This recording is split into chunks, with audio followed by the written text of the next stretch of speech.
一滴水都唔使加咧，就可以做出一個非常美味嘅豆醬焗鱸魚啦。做法簡單，鮮嫩多汁，豆醬味濃郁，餸飯一流。喜姐今日整咩餸啊？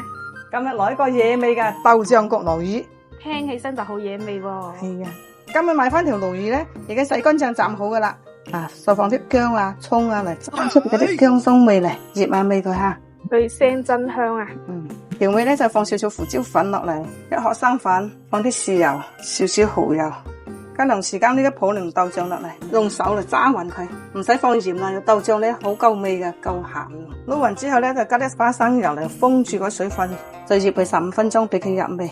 嗱，嗰啲魚咧入夠鐘咯，就用個砂煲嚟放啲油落嚟，油熱咗咧就放啲洋蔥啊、薑啊、蒜啊嚟爆香下嘅。爆香咗之後咧，就將呢啲魚鋪落嚟啦。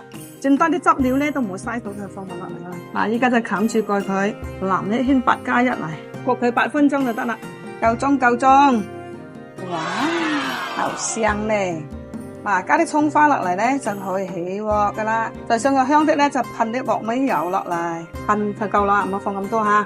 開吃開吃。